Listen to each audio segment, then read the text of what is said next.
Yes, good morning, Neha. Good morning ma'am. Neha, आपने assignments try किए थे?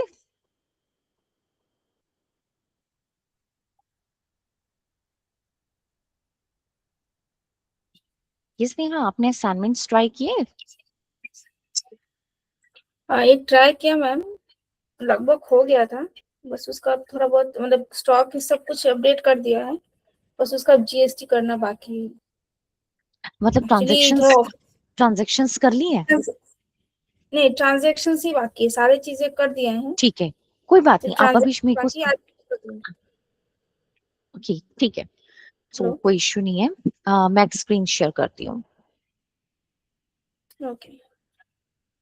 अच्छा मैम, आप असाइनमेंट्स क्या कुछ पावर पॉइंट के में बना कर देना है? क्या क्या कह रहे हो आप? जो असाइनमेंट में दे, नहीं नहीं नहीं नहीं नहीं जैसे जो नहीं, बस ये असाइनमेंट में बना रहे। नहीं नहीं नहीं नहीं नहीं, आपने असाइनमेंट टैली में कर लिया ना। अब मैं आगे से अब आपको टैली से रिटर्न जनरेट करना सिखा रही हूँ। बस आपको उसकी प्रैक्टिस अच्छा। करनी है खुद एक्चुअली के लिए। मुझे नहीं, एक्चुअली मुझे बाकी जो पुराने प्रोजेक्ट थे पावर पॉइंट में बना रही थी, इसको भी पावर पॉइंट में बनाना है, तो दोनों साथ ही कर नहीं रही नहीं थी, नहीं नहीं इसीलिए नहीं वजह नहीं से। नहीं, ऐसा कोई नहीं। आपको सिर्फ अपनी सेल्फ प्रैक्टिस के लिए करना है। देखो, ये मेन प्रैक्टिकल चीज है। हमें प्रैक्टिस नहीं होगी हाँ, तो कोई फायदा नहीं है लर्न करने का। बस मैं ये चाहती हूँ आपकी प्रैक्टिस कंटिन्यू रहे, और कुछ नहीं। पावर पॉइंट में ऐसा कुछ अच्छा। प्रेजेंट नहीं करना। ओके, तो मतलब मैं डायरेक्ट कोई पावर पॉइंट में करने की जरूरत नहीं है, डायरेक्ट नहीं नहीं, टैली सीधा में सीधा करूंगी वही से। जैसे आपने टीडीएस की रिटर्न सीखी, तो शुरुआत से बिगनिंग से सारी प्रैक्टिस करो कि टैन नंबर के लिए कैसे पोर्टल पे अप्लाई करते हैं। उसके बाद टीडीएस की ट्रांजैक्शन टैली में करते कैसे हैं। फिर टीडीएस की रिटर्न के लिए आरपीयू डाउनलोड करके उसमें रिटर्न प्रिपेयर कैसे करते हैं। मेन तो ये है प्रैक्टिस। क्योंकि आपको कंपनी में जब अच्छा। काम होगा तो वो तो आपको कैसे करना है, वो तो ओके। आपको एक्चुअली प्रैक्टिकली जो करना है वहां प्रेजेंटेशन में। एक्चुअली इंस्टीट्यूट में सबमिट करना होता है ना असाइनमेंट, अगर मुझे लगा कि अच्छा, वो वो फिर पहले वो जैसे इस सबमिट हो रहा रिगार्डिंग ठीक है। नहीं, फिर इस रिगार्डिंग आप एक बारी ना सर से बात कर लेना, क्योंकि मुझे उसका आइडिया नहीं है कि वो अगर सच में था। अच्छा। सबमिशन के लिए रिक्वायर्ड होगा तो फिर डेफिनेटली आपको करना होगा। हाँ, बट वही फॉर मी चीज है, इसी वजह से। बट यस यस, मैं वही कहती हूँ, वरना मेरे लिए तो मैटर आपकी सिर्फ प्रैक्टिकल ही करता है। ओके ठीक है, मैं इससे बात कर लूंगी इसके लिए। तो अब यहाँ हम एक फ्रेश कंपनी बनाते हैं और पूरा फाइनल रिटर्न का प्रोसीजर जो है वो सीखते हैं। अच्छा मैम, एक क्वेश्चन था। पूछो। मैम जैसे कि हर मतलब जो हमें हमेशा जीएसटी का R1 फाइल करना होता है, वो फाइल की बात अलग है, लेकिन हमेशा क्या हमें जीएसटी R1 का वो कस्टमर में जाकर उसको अपडेट करना होता है जीएसटी 3 RB के लिए पर मंथ? मतलब जीएसटी, आईटी फाइल करते हैं तभी उसको करना होता है। देखो जीएसटीआर 3B जो है वो आपकी मंथली रिटर्न है, समरी है एक तरीके से। ठीक है ना? अच्छा। तो 3B रिटर्न बनाने से पहले जीएसटीआर 1 बनाना जरूरी है, क्योंकि जीएसटीआर 1 में आपकी आउटवर्ड सप्लाईज होती हैं। हम्म। जब आपकी सेल इनवॉइस एंटर होगी, उसी के आधार पे तो ये तय होगा कि आपकी मंथली टैक्स लायबिलिटी बनती कितनी है और आपको गवर्नमेंट को टैक्स हम्म। देना कितना है। हम्म। ठीक है, तो जीएसटीआर 1 में क्या होता है कि आप अपनी आउटवर्ड सप्लाई मतलब आप अपने सेल इनवॉइसेस को वहां अपलोड करते हो पोर्टल पे, जिसके आधार पे आपकी हेलो। टैक्स लायबिलिटी जो है वो डिसाइड की जाती है। हेलो। वॉइस आ रही है? आज नहीं आ वॉइस रही आ है। रही है? अब आ रही है? हाँ बोलिए एक बार। ठीक है, तो मैंने कहा हाँ। जो जीएसटी 1 होता है ना, जीएसटी 1 में आपकी हाँ। आउटवर्ड सप्लाईज की इंफॉर्मेशन जाती है। आउटवर्ड सप्लाई मतलब आपकी सेल्स की। आपने हम्म। कितनी अमाउंट के गुड्स बेचे हैं, उस पर कितना टैक्स चार्ज किया है, उसी की बेसिस पर आपकी टैक्स लायबिलिटी कंप्यूट होती है। और रही बात परचेजेस हम्म। की, तो परचेजेस की इनवॉइस हमें अपलोड नहीं करने होते हैं, क्योंकि हमने जिस पार्टी से सामान खरीदा होता है उसने अपनी जीएसटीआर 1 फाइल करी हुई होती है, राइट? तो हम्म। उसका डेटा ऑटोमेटिकली पॉपुलेट हो जाता है जीएसटीआर 2 में। अच्छा।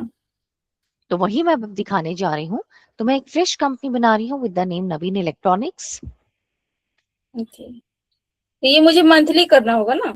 देखिए ये डिपेंड करता है टर्नओवर के बेसिस पर, मैं भी बताऊंगी वो सारी बातें भी, कि किन अच्छा। लोगों के लिए मंथली कंपलसरी है करना और किन लोगों के लिए क्वार्टरली है। हम्म।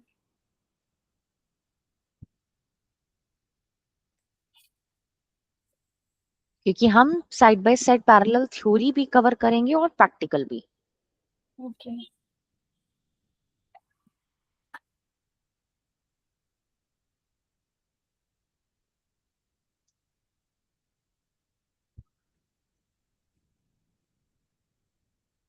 अब देखो यहाँ से जीएसटी का जो फीचर है वो मैं एनेबल कर रही हूँ। देखो अकाउंटिंग के लिए तो आप जीएसटी नंबर फेक भी डाल सकते हो, कोई दिक्कत वाली बात नहीं है, लेकिन जब रिटर्न फाइल कर रहे हो तो जीएसटी नंबर का सही होना बहुत जरूरी होता है। फेक जीएसटी नंबर से आप रिटर्न का प्रोसीजर नहीं सीख पाओगे, चाहे टैली हो या बिजी हो। तो ओके। यहाँ पर हम जीएसटी नंबर डाल देते हैं।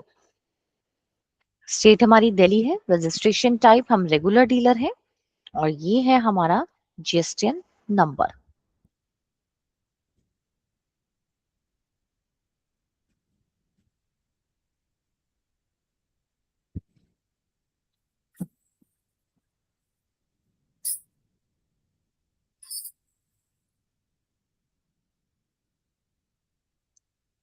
अब देखो यहाँ पर ऑप्शन आ रहा है ना, पीरियोडिसिटी ऑफ जीएसटीआर 1। हाँ।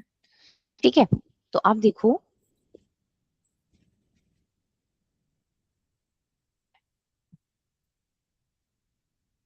नोट्स में आपके साथ शेयर करूंगी, अभी मैं आपको इसमें दिखाती हूँ।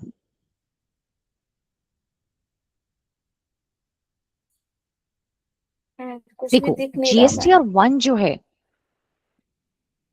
तो मैं स्क्रीन तो मैंने शेयर कर रखी है, देखो आप दिख रहा है?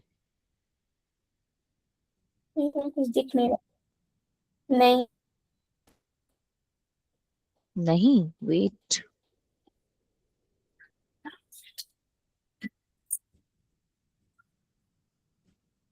वेट अ मिनट, मैं चेक कर दूं।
हम्म, अब दिख रहा है।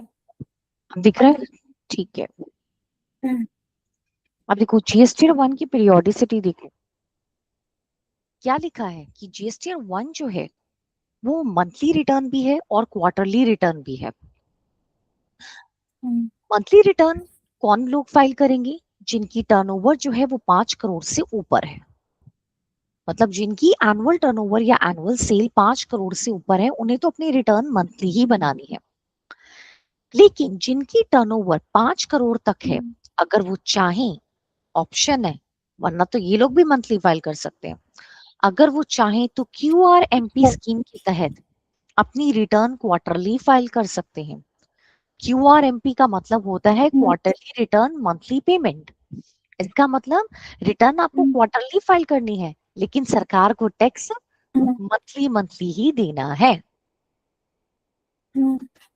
ठीक अच्छा। है, अब देखो जो जीएसटी रिटर्न आप एक बार फाइल कर दोगे ना नेहा, तो एक बात याद रखना, हम्म। वो रिटर्न रिवाइज नहीं हो सकती। जैसे इनकम टैक्स में क्या होता है, हमारी रिटर्न रिवाइज हो जाती है। अगर आपने गलत फाइल कर दी तो आप सही फाइल करके अपनी रिटर्न को रिवाइज कर सकते हो। लेकिन जीएसटीआर 1 में ऐसा नहीं होता।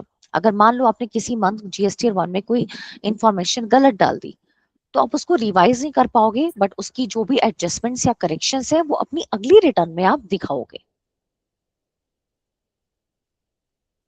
देखो यही चीज यहाँ लिखा है, GST 1 can not be revise but error can be rectified in the subsequent month और क्वार्टर रिटर्न। तो अब हमें टेली से यहाँ पर रिटर्न फाइल करना भी सीखना है। तो ये पूछ रहा है कि आप मंथली फाइल करेंगे या क्वार्टरली फाइल करेंगे, तो वो टर्नओवर के बेसिस पर आप तय कर सकते हो। टर्नओवर 5 करोड़ से ऊपर है तो गो विद मंथली, 5 करोड़ से कम है देन गो विद क्वार्टरली। ठीक है, तो अभी मैं यहाँ पर मंथली ले रही हूँ। यूजर नेम पासवर्ड अभी कुछ नहीं करना, अभी ई इनवॉइस भी हमें नहीं करेंगे, ई वे बिल एप्लीकेबल भी अभी नहीं करेंगे। अभी जब ई वे बिल का पार्ट आएगा तब हम इसको यस करेंगे। Save save. तो अब नेहा हम लोग चलते हैं सीधा वाउचर एंट्रीज पर। तो पहली एंट्री में मैं यहाँ पर पोस्ट करने जा रही हूँ नेहा परचेज की।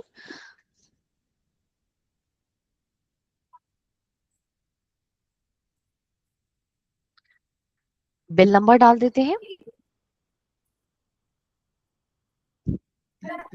वेट, ओके, बिल नंबर मैंने डाल दिया है। यहाँ पर हम लेजर क्रिएट करते हैं पार्टी का जिससे हम सामान खरीद रहे हैं। तो मैंने बनाया सरगम इलेक्ट्रॉनिक्स, ये हमारे क्रेडिटर है। देन सप्लायर की state Delhi, registration type supplier regular है, और यहां पर आप डाल दोगे जीएसटीएन नंबर।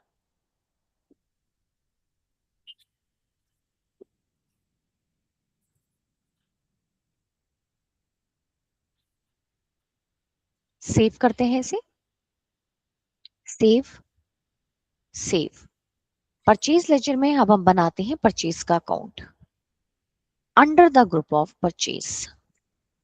सेव करेंगे।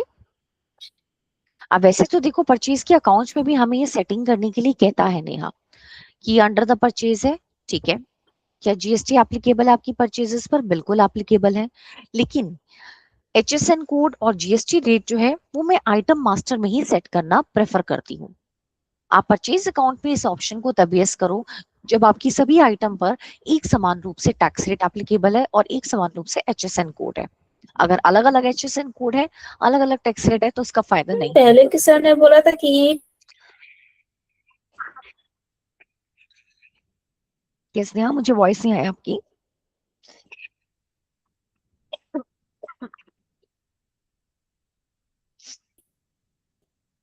ये से हाँ बोलो। मैं बोल रही हूँ जो जिस सर ने मुझे कराया था, हम्म, सर ने मुझे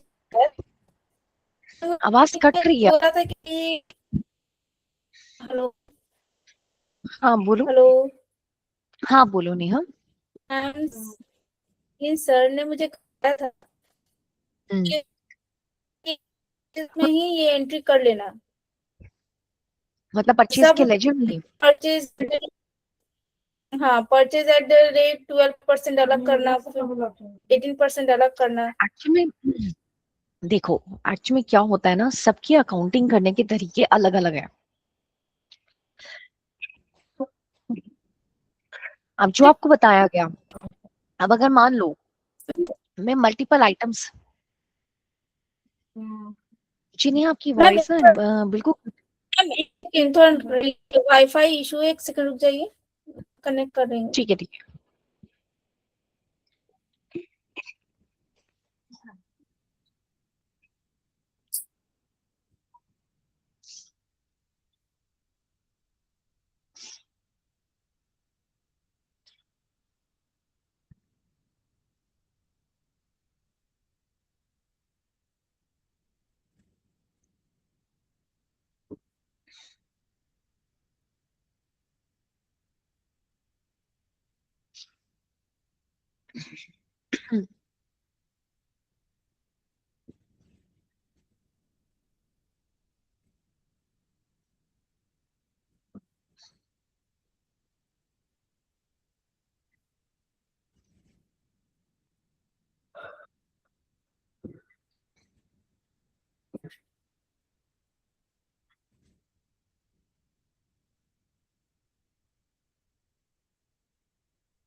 हो गया नेहा सही?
हेलो। यस नेहा, वो मैम करें थोड़ा हाँ आप कनेक्ट करिए, वो एक्चुअली वाईफाई का कुछ नेटवर्क इशू है तो फोन से कनेक्ट किया है। ठीक है, कोई इश्यू नहीं है। देखो, अगर आप चाहो तो उस तरीके से भी अकाउंटिंग कर सकते हो। तो एक्चुअली क्या होता है, हर कोई इंसान अपने कंफर्ट लेवल पे आकर अपनी अकाउंटिंग करता है, सबके अपने अलग अलग मेथड होते हैं। अब जैसे मैं अगर मल्टीपल आइटम्स में डील कर रही हूँ और उन आइटम्स पे अलग अलग टैक्स रेट है, उनके अलग अलग HSN कोड है, तो मुझे पता है कि वहां पर मुझे परचेज के डिफरेंट डिफरेंट लेजर्स बनाने पड़ेंगे, at the rate of 5%, at the rate of 12%, at the rate of 28%, right? But अगर मैं आइटम मास्टर में टैक्स रेट सेट कर रही हूँ, मैं वहां मेहनत कर रही हूँ, तो मुझे परचेज लेजर में मेहनत करने की जरूरत नहीं है। मैं यहाँ परचेज लेजर अपना कॉमन रख सकती हूँ फॉर ऑल आइटम्स। ओके, मतलब मुझे परचेज के लिए इतने सारे लेजर बनाने की जरूरत नहीं है अगर हम बिल्कुल जरूरत नहीं है। जीएसटी क्लासिफिकेशन में जाकर उसको स्लैब रेट अगर सेट कर दे। बिल्कुल, अगर हम आइटम मास्टर में सेट कर रहे हैं तो हमें इसकी नीड ही नहीं है।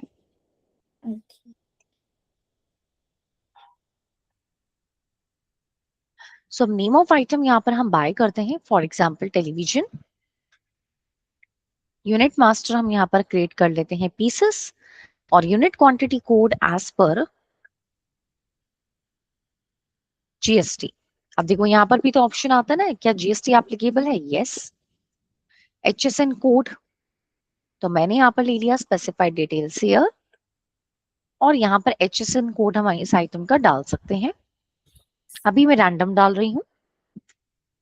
देन रेट, यहाँ पर ऑप्शन ले रहे हैं specified detail here, taxable, at the rate of, मैं यहाँ पर रेट डाल रही हूँ 12%, सप्लाई ऑफ गुड्स।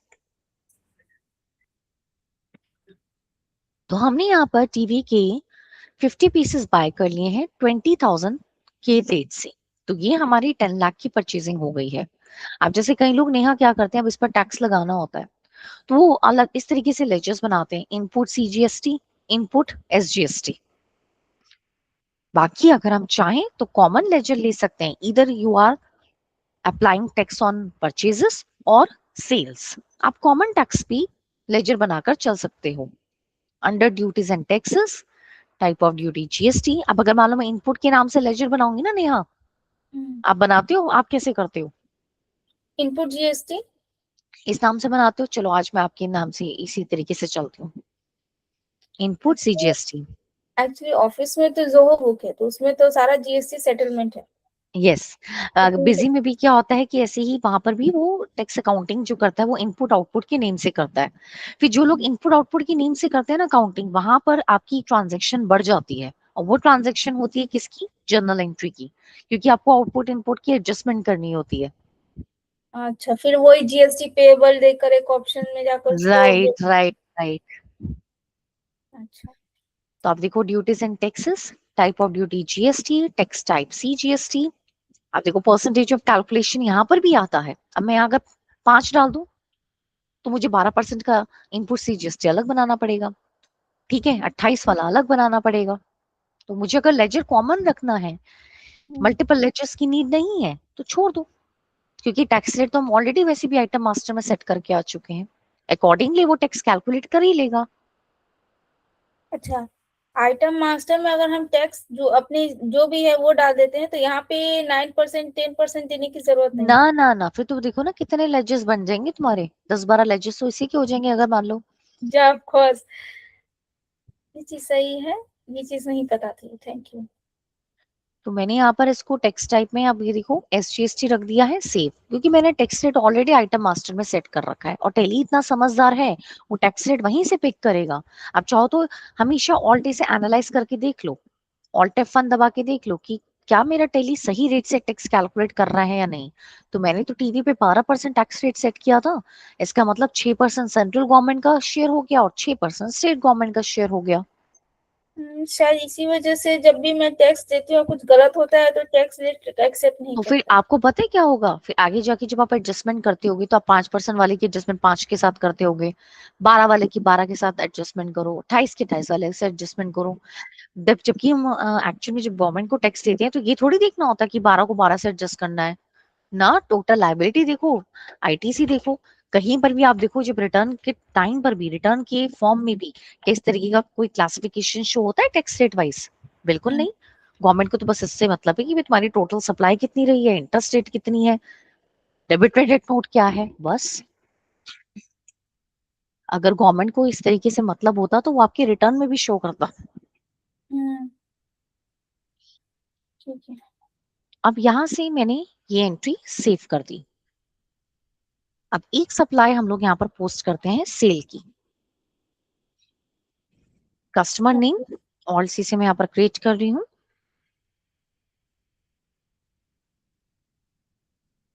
ये हमारे डेटर्स है। अब जिस कस्टमर को आप सामान बेच रहे हो वो दिल्ली का है। रजिस्ट्रेशन टाइप हो सकता है वो खुद भी एक रजिस्टर्ड डीलर हो, अनरजिस्टर्ड डीलर हो, ठीक है, या कंपोजिट डीलर हो, वो यहाँ पर आपको सेलेक्ट करना होता है। इससे कोई फर्क नहीं पड़ता कि आपका कस्टमर किस कैटेगरी का है, आपको तो हर तरह के कस्टमर पर क्या लगाना है, टैक्स लगाना है। ये बात हम्म ध्यान रखना, क्योंकि आपके पास जीएसटी नंबर है and you are liable to charge tax from each and every customer. तो अब मैं इसका डाल देती हूँ GST number.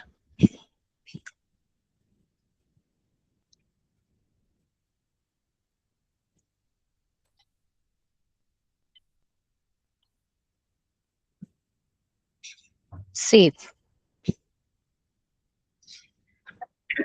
Save, save. Sales ledger में हम क्रिएट कर रहे हैं sales account under the group of sales. तो GST applicability, it is applicable. HSN code मैं यहाँ नहीं फिक्स करूंगी क्योंकि ऑलरेडी मैंने आइटम मास्टर में फिक्स करा हुआ है। Type of supply goods, save. अब नेम ऑफ आइटम हम यहाँ पर टीवी सेल कर रहे हैं, कितनी क्वांटिटी आप सेल आउट कर रहे हैं, मान लेते हैं हम 50 पीसेस सेल आउट कर रहे हैं, और किस रेट पर आप सेल आउट कर रहे हैं, सपोज 25,000। Enter, enter. तो अब मुझे यहाँ पर लेजर बनाना होगा आउटपुट सीजीएसटी के नाम से, duties and taxes, GST, then CGST tax calculate हो गया, output is GST,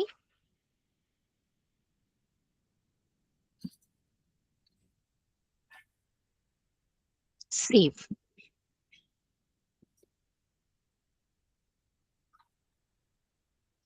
bill number डालते हैं। तो आप देखो यहाँ पर हमने 12,50,000 के गुड्स बेचे हैं जिस पर हमने टैक्स लगाया है 12% के रेट से, सेव। हमने यहाँ कस्टमर से पेमेंट पहले रिसीव कर लेते हैं, तो मैं यश इलेक्ट्रॉनिक्स को यहाँ पर क्रेडिट कर रही हूँ 14 लाख से। पेमेंट बैंक में आए तो बैंक क्रेडिट करो और डेबिट करो, और अगर पेमेंट कैश में आए तो क्रैश। तो मैं यहाँ पर अभी बैंक ले लेती हूँ, SBI under the group of bank account, save.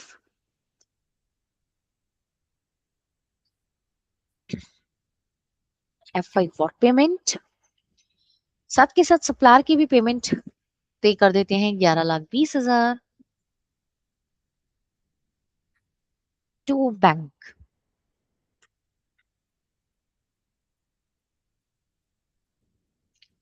तो अब नेहा यहां से एग्जिट करके हमें बैलेंस शीट में अपनी टैक्स लायबिलिटी देखनी है। ऑल्ट F1, तो ये दिखा रहा है ड्यूटीज एंड टैक्सेस में आपको 30,000 की टैक्स लायबिलिटी पे करनी है।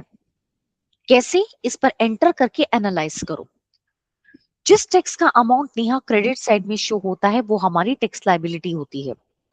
तो हमने जो सामान बेचा था एक्चुअल में उस पर हमने अपने कस्टमर से 1.5 लाख का टैक्स कलेक्ट किया था, नीचे देखो 1.5 लाख शो कर रहा है। हम्म लेकिन ये जो 1.5 लाख का टैक्स है ये किस पर कैलकुलेट हुआ? 12.5 लाख पर, हम्म राइट। बट 12.5 लाख में 10 लाख तो टीवी की लागत है, आई मीन कॉस्ट है। हम्म और उस 10 लाख की कॉस्ट पर आप ऑलरेडी टैक्स पे करके आ चुके हो जब आपने सामान बाय किया था। और कितना आपने टैक्स पे किया था तब? 1,20,000 का। भी कर दिया था। तो ये जो डेबिट साइड में जिस टैक्स का अमाउंट शो हो रहा है इसे हम अपना इनपुट टैक्स क्रेडिट कहते हैं, ओके। जो हमें क्लेम करना है। और अगर हमें इसका क्लेम मिल जाता है और ये आउटपुट टैक्स से सेट ऑफ हो जाता है तो हमारी नेट टैक्स लायबिलिटी कितने की बनती है? 30,000 की। वरना ओके। कायदे आपने जो माल बेचा था वो आपने 12,50,000 का बेचा था और 12% टैक्स उस पर बनता है 1.5 लाख रुपए। तो लेकिन हमें ये, सिर्फ 30,000 का ही पेमेंट करना होगा। राइट, लेकिन इस पेमेंट से पहले अब मुझे एडजस्टमेंट की नीड है, क्योंकि मैं यहाँ पर इनपुट टैक्स क्रेडिट अपना यूटिलाइज करने वाली हूँ। तो मैं यहाँ पर F7 की दबाऊंगी एडजस्टमेंट के लिए। F7। Yes, F7 journal voucher की शॉर्ट की होती है। लेकिन अभी तक आपने नेहा क्या किया होगा, नॉर्मल एडजस्टमेंट एंट्री पास की होंगी। कभी आपने ये वाला ऑप्शन यूज किया है? राइट हैंड साइड में देखो जरा, ये गिवन होता है स्टैट्यूटरी एडजस्टमेंट का ऑप्शन। नहीं। याद रखना, अगर आप चाहते हो आप यहाँ पर टैक्स से संबंधित कोई भी एडजस्टमेंट करो और उसका इम्पैक्ट आपकी रिटर्न वाले फॉर्म पर आए तो ऑलवेज आपको ये ऑप्शन यूज करना होगा। आप प्रेस करोगे Alt J for statutory adjustment. तो अब टेली पूछ रहा है कि आपकी टैक्स किस टैक्स से रिलेटेड ये एडजस्टमेंट एंट्री है। तो मैंने यहाँ सेलेक्ट किया GST। फिर नेचर ऑफ एडजस्टमेंट, आप करने क्या वाले हैं? मुझे करना क्या है? नहीं, आपने टैक्स लायबिलिटी घटानी है या बढ़ानी है? घटाने। तो मुझे क्या ऑप्शन लेना चाहिए यहाँ पर? डिक्रीज इन टैक्स नहीं, लायबिलिटी। Tax liability. फिर वजह पूछ रहा है कि आप अपनी टैक्स लायबिलिटी क्यों रिड्यूस कर रहे हैं। कैंसिलेशन तो ऑप्शन नहीं है। Purchase against. वेट एक सेकेंड, यहाँ पर मैंने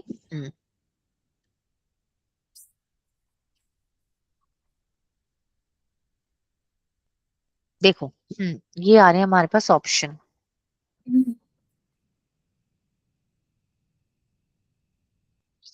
तो यहाँ पर डिक्रीजिंग हमें plus. Decrease in tax liability, then additional nature of adjustment में हम यहाँ पर क्या लेंगे? अब एडिशनल नेचर ऑफ एडजस्टमेंट में जो रीजन एक्चुअल में है वो यहाँ हमारा मेंशन ही नहीं है कि हमें अपना आईटीसी क्लेम करना है। तो अगर एज सच कोई रीजन मेंशन नहीं करके दे रहा है टेली, बाकी और कोई ऑप्शन दिखा रहा है, तो आप अदर्स भी सेलेक्ट कर सकते हो। ओके। अदर्स लेने के बाद अब आप अपनी एडजस्टमेंट एंट्री स्टार्ट करोगे। तो मैंने यहाँ पर लिया आउटपुट सीजीएसटी। टैक्स रेट यहाँ पर आपसे पूछ रहा है, तो जो टैक्स रेट था वो था 12%, राइट।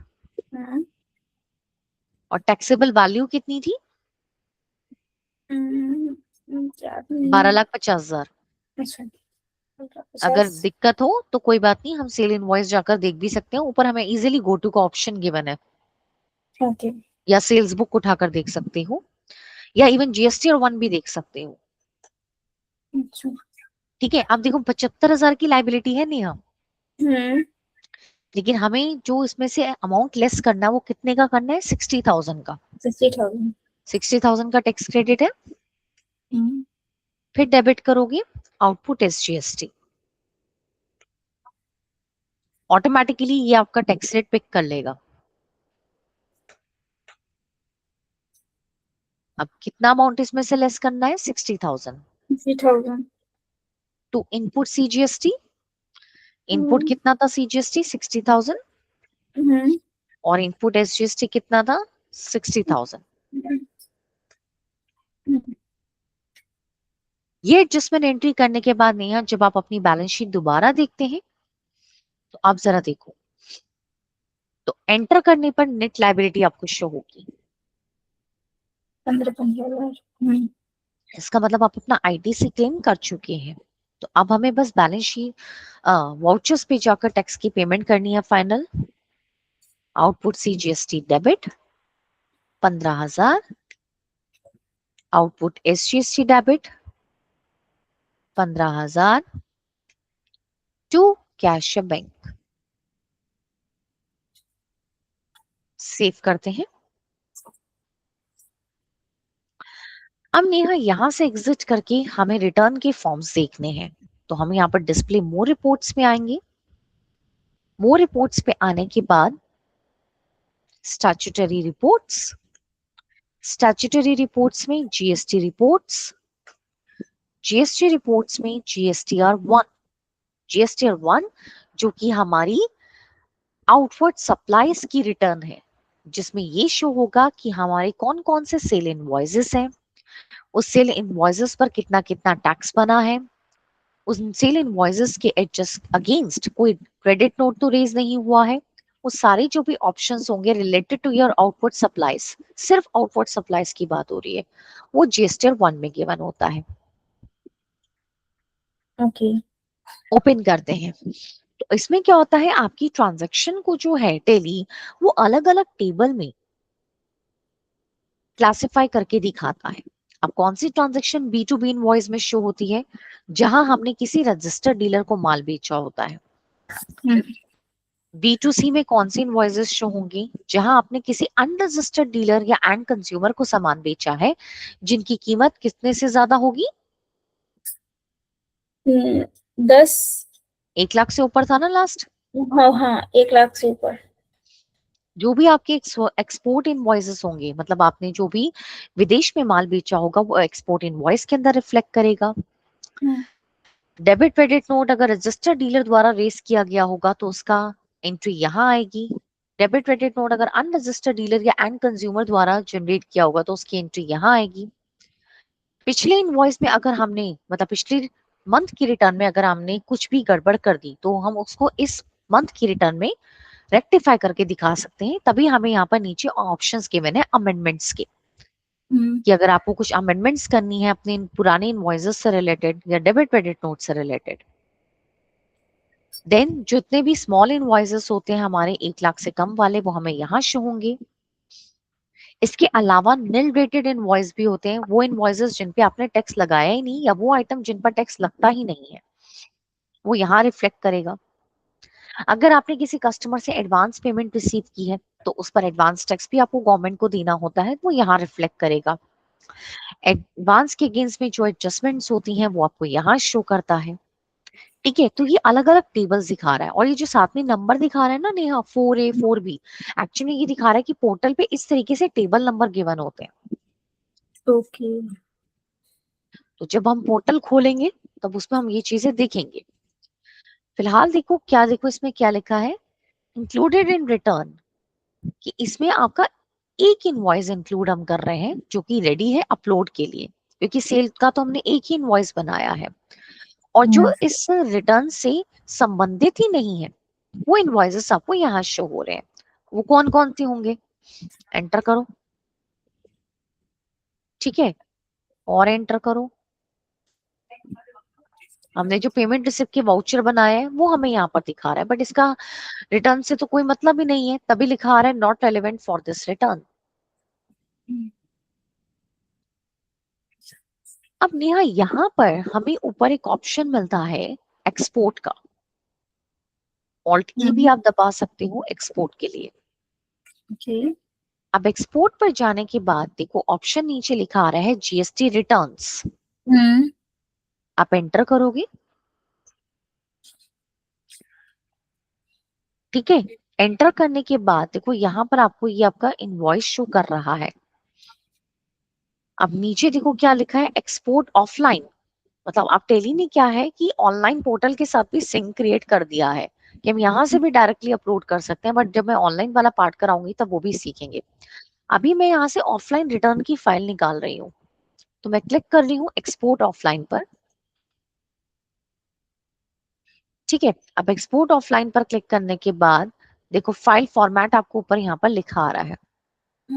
कई लोग क्या चाहते हैं कि हमारा जो फाइल है वो स्प्रेडशीट फॉर्मेट में जो है वो निकल कर आए, अदरवाइज राइट हैंड साइड में फाइल फॉर्मेट का ऑप्शन F8 करके भी गिवन है। ओके। तो आपको पता है कि पोर्टल पे जो रिटर्न है वो किस फॉर्मेट में जाती है, जिसे टीडीएस की रिटर्न जाती है कौन से फॉर्मेट में, FVU, okay. File validation utility. तभी तो हम लास्ट में FU फाइल जनरेट करते हैं, लेकिन जो जीएसटी की रिटर्न है वो जाती है हमारी जेसन फॉर्मेट में। हाँ। ठीक है नेहा, एक सेकंड वेट करना।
ओके निहाल, कंटिन्यू करते हैं। सो नेहा, जो हमारी जीएसटी की रिटर्न है वो जाती है जेसन फाइल फॉर्मेट में। तो यहाँ पर फाइल फॉर्मेट आपको सेलेक्ट करना होता है जेसन। तो ओके। यहाँ पर मैंने जेसन दिया। इसके बाद एक्सपोर्ट पर क्लिक करने से पहले आप फोल्डर पाथ यहाँ पर सेलेक्ट कर सकते हो कि लाइक आपको कहाँ पर जो है अपनी फाइल को सेंड करना है। तो यहाँ हाँ। पर F6 की दबाओगे आप फोल्डर पाथ के लिए। ठीक है, तो फोल्डर पाथ में स्पेसिफाई करती हूँ, तो मैं सिलेक्ट कर रही हूँ ड्राइव से कहाँ पर मुझे सेंड करना है, डेस्कटॉप पे। और डेस्कटॉप पे मैंने एक फोल्डर बना रखा है एक्सेल के नाम से। ठीक है ना, मैं इसी फोल्डर में अपनी ये वाली रिटर्न एक्सपोर्ट कर दूंगी। तो एक्सेल, ठीक है, एंटर, एक्सपोर्ट। तो आप देखो नेहा, यहाँ पर क्या है कि ये दिखा रहा है you need a valid licence to perform this activity. हाँ। ठीक है, तो मैं यहाँ पर एक बार वो फोल्डर खोल के दिखाती हूँ।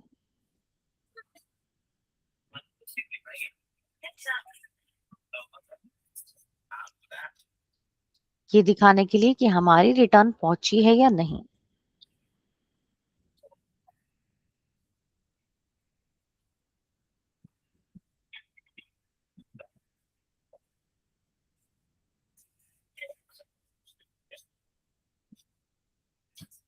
नहीं पहुंची है नेहा। वजह क्या है, देखो अब ये टैली ने क्या कर दिया है कि अगर मुझे रिटर्न की फाइल जनरेट करनी है, देखो मैंने GST1 तो आपके सामने खोल ही दिया था। मैंने हाँ। ऑल्ट ई दबाया एक्सपोर्ट के लिए, जीएसटी रिटर्न्स पर आए। ठीक है, और यहां से आने के बाद फिर हमने यहाँ पर एक्सपोर्ट पर क्लिक किया, नीचे नीचे सॉरी, एक्सपोर्ट ऑफलाइन पर क्लिक किया, देन एक्सपोर्ट पर क्लिक किया। बट उससे पहले हमने फॉर्मेट और ये सब जो है फाइल पाथ ये सेलेक्ट कर लिया था। अब एक्सपोर्ट पर क्लिक करने के बाद निया ये कह रहे you need a valid licence to perform this activity. पहले टेली क्या करता था, बिना लाइसेंस के भी, मतलब ये एजुकेशनल मोड पर भी हमें अलाउ करता था हम फाइल का जेसन बना ले। हम्म। अब क्या है, अगर किसी ने जेसन बना लिया तो उसे क्या जरूरत है टैली बाय करने की। हम्म। तो अब इसने ये ऑप्शन जो है वो यहाँ से हटा दिया है। इसीलिए नहीं तो शो होता। बिल्कुल, तो इसका मतलब ये हो गया कि एक्सपोर्ट तो हम कर लेंगे फाइल, लेकिन वो वैलिड लाइसेंस वाले टैली पर ही चलेगा। ओके। तो जो एक्सपोर्ट वाली फाइल होती है ना जेसन फॉर्मेट वाली, वो आपकी इस फोल्डर में आ जाएगी और बस हमें रिटर्न में जाकर अपलोड करना होता है। वो मैं सिखाऊंगी पोर्टल ओपन करके। ओके। इसी तरीके से नेहा, ये हमारी होती है मंथ की GST3B, जिसमें हमारी क्या गिवन होती है, समरी, कि हमारी आउटपुट सप्लाईज कितने की रही, उस पर हमारा आउटपुट टैक्स कितना बना, हमारा ITC कितना बना। इसी GST3B से हम मंथली टैक्स की पेमेंट भी करते हैं नेहा। अब जरा हम्म। ध्यान से देखो, तो इसमें क्या लिखा आ रहा है, tax on output supplies 1.5 lakh का था। हम्म। ITC कितना अवेलेबल है, 1,20,000। ठीक है, तो अब आपने जो भी यहाँ पर एडजस्टमेंट्स की हैं वो यहाँ पर अदर्स में दिखा रहा है। हम्म। तो अब रिमेनिंग जो टैक्स लायबिलिटी है वो यहाँ ऐसे शो नहीं करता है। जब रिटर्न जनरेट होती है, हम जाके पोर्टल पे टैक्स पे करते हैं, तब वहां दिखाएगा 30,000। तो अगर मुझे यहाँ पर इस रिटर्न की भी फाइल को एक्सपोर्ट करना होता, तो मैं यहाँ पर एक्सपोर्ट पे क्लिक करती, ऑप्शन आता GST रिटर्न्स का, ये सिलेक्ट करते, नीचे हम ऑप्शन लेते एक्सपोर्ट ऑफलाइन।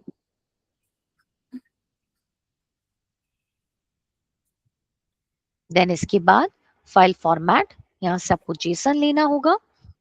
फोल्डर पाथ आप अपनी मर्जी से कोई भी सिलेक्ट कर सकते हो। अब जरा इसको हम एक्सपोर्ट करते हैं, तो देखो सेम एरर यहाँ पर हमें देखने को मिलेगा।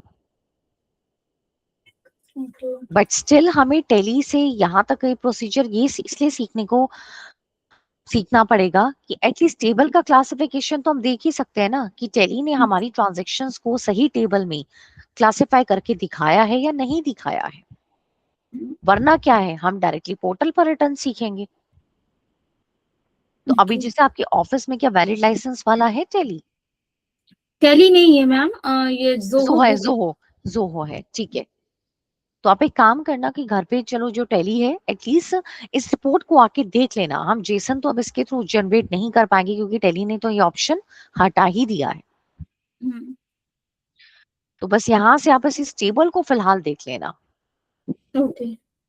अच्छा मैम, इसका जो पूरा स्टेप बाय स्टेप सिखा है, इसका कुछ नोट्स में अवेलेबल होगा? बिल्कुल बिल्कुल बिल्कुल, मैं स्क्रीनशॉट के साथ जो है वो नोट्स में अवेलेबल होगा, शेयर करूंगी। आज का दिन बस मुझे चाहिए होगा, उसमें कुछ अपडेशंस करनी है मुझे, ठीक है। ओके। मैं कल तक आपको शेयर करती हूँ। अब नेहा अगली क्लास जो है वो हमारी प्रैक्टिकल होगी, पोर्टल की होगी, ओके, कि मैं नेक्स्ट क्लास जीएसटी। तक सारे असाइनमेंट एक बार बना लूंगी, आप चेक कर लीजिए। बिल्कुल सही रहेगा, क्योंकि अब मैं जीएसटी पोर्टल पे रिटर्न सिखाऊंगी कि कैसे हमें डालनी है। ओके। चलो ठीक है Neha, bye bye. Bye ma'am, have a good day. Yeah same to you.